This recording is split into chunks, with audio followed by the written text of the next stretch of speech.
Bonjour à tous, c'est Franck et c'est Eist. Salut.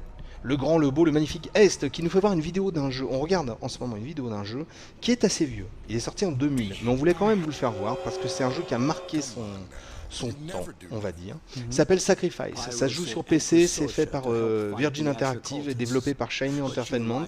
C'est de l'action stratégie et ben, c'est complètement à part. Hein. Moi, ça fait plusieurs vidéos qu'on a regardé un petit peu le jeu. Tu m'as fait voir ça un petit peu sous toutes les coutures. Ouais. C'est vraiment, vraiment surprenant. Particulier, ouais. Particulier. On s'attend pas à voir un jeu de stratégie sous cette forme-là, en fait. Voilà, c'est particulier tant par les couleurs que par le bestiaire, par plein de choses, quoi. Alors déjà le bestiaire, voilà, tu peux nous en faire voir un de près. Ouais, un petit peu sous toutes les coutures. Voilà, donc il y a cette espèce de mélange informe de chair. Voilà, moitié Cronenberg, moitié Goya, un petit voilà. peu, ouais. Donc des décors assez troublants. Hein, et ben voilà. Alors on va te laisser nous expliquer un petit peu l'histoire et le principe. Donc l'histoire, déjà, vous êtes un sorcier et vous devez agir pour le compte de différents dieux qui se battent pour la domination du monde, oui, sachant que vous avez vous-même vos propres intérêts. Comme d'hab, donc qu'est-ce qu'il y a comme dieux qui se battent pour... Alors il y a un dieu qui est consacré à la nature, il y a un dieu sous forme de verre qui est consacré à la terre, il y en a un autre qui est consacré à l'industrie, donc au feu. C'est vraiment des thématiques très générales mais toujours bien complémentaires. Ouais. Et sinon, donc l'histoire va vous mener à agir pour différents dieux, sachant que vous pouvez choisir pour votre dieu entre les différentes missions.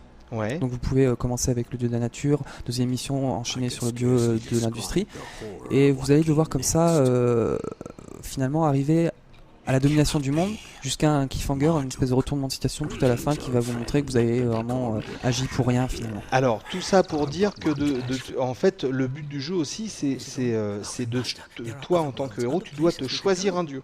Tu dois en fait choisir un dieu à chaque début de mission. D'accord. Donc tu peux changer. D'accord. Donc mais bon, si tu choisis des dieux d'une certaine thématique plusieurs fois de suite, au bout d'un moment tu seras bloqué à ce dieu là. D'accord. Mais si dès le départ tu changes constamment de dieu, tu pourras comme ça évoluer comment dire, faire succéder des trahisons entre les dieux, enfin tes établissements. Donc en plus une belle durée de vie parce il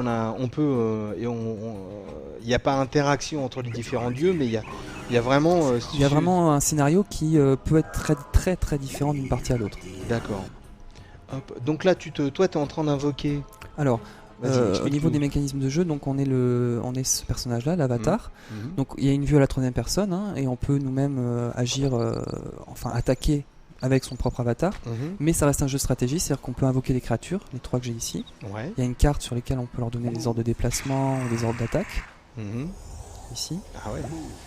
Et donc sinon les deux ressources disponibles sont la magie qui va vous permettre de lancer vos propres pouvoirs magiques, et les manas, enfin les âmes je veux dire, qui sont le compteur en fait d'unités à votre disponibilité. D'accord. Donc là il va y avoir baston, il va y avoir fruitage. Donc moi je vais me protéger parce que je suis pas assez en nombre, hein. Ouais. Je vais leur dire de reculer. Il y a un truc qui est important, c'est que c'est un jeu de stratégie, mais tu as deux options. Soit tu peux rentrer dans l'art, alors carrément tu vas dans la bataille et puis c'est en avant-vent et t'essayes d'avoir des ennemis. Soit tu peux rester sur ta colline et diriger tes troupes quand tu en as assez. Comme un général qui regarde la scène de loin. Exactement. Alors je vais vous montrer. Pour récupérer des armes, pour avoir d'autres unités, c'est ces petits pyjamas comme tu les appelles. Ah oui, moi j'appelle ça des pyjamas, on dirait des grenouillères. Carte de bataille. Si elles sont bleues, ça veut dire que ce sont vos propres âmes, enfin les âmes de votre propre camp, vous avez juste à passer dessus pour les récupérer. Si elles sont rouges, je vais vous montrer juste après. Là, je viens de mourir, mon âme vient de mourir. Oui. Enfin, mon corps matériel, plutôt mon âme, elle a subsisté. Donc on la voit là, on voit ton âme. Hey, si je peux me permettre, je crois qu'on voit ton âme. Fais attention. Il faudrait que je mette un cache-âme. Un cache-âme, mais un cache-âme. Un pantalame, on s'appelle un pantalame. Donc là tu te ressources. Là je suis en train de me ressourcer pour réintégrer ton unité, corps matériel. Corps matériel afin de retrouver ton unité et puis...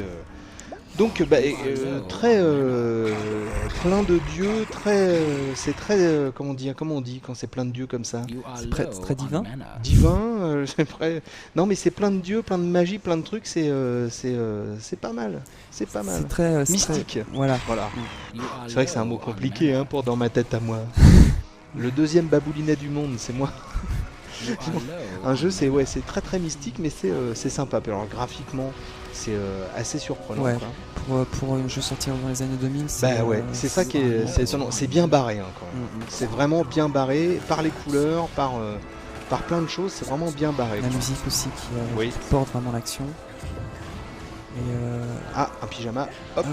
Je vais essayer de vous montrer vite fait donc le concept de capture d'âme ennemie. Ah oui. Alors le problème c'est que je dois attendre que j'ai assez de magie pour pouvoir lancer en fait le sacrifice. Ça va être chaud. Ça va être chaud bien. Ouais, ça va être chaud. Ça va être chaud. Donc en fait le but, on peut déjà parler du but, on verra si on arrive à le faire.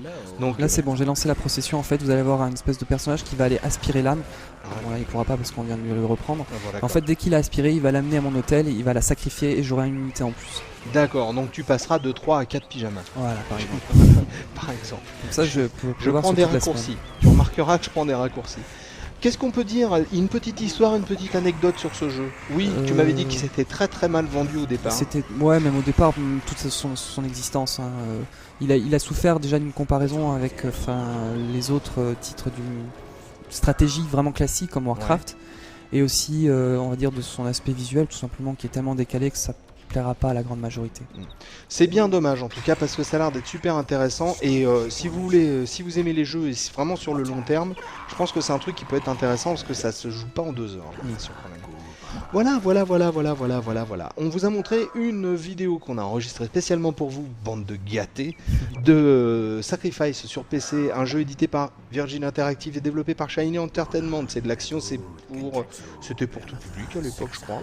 C'est sorti en 2000 et si vous avez l'occasion de le trouver en occasion, n'hésitez pas parce que ça peut être super sympa.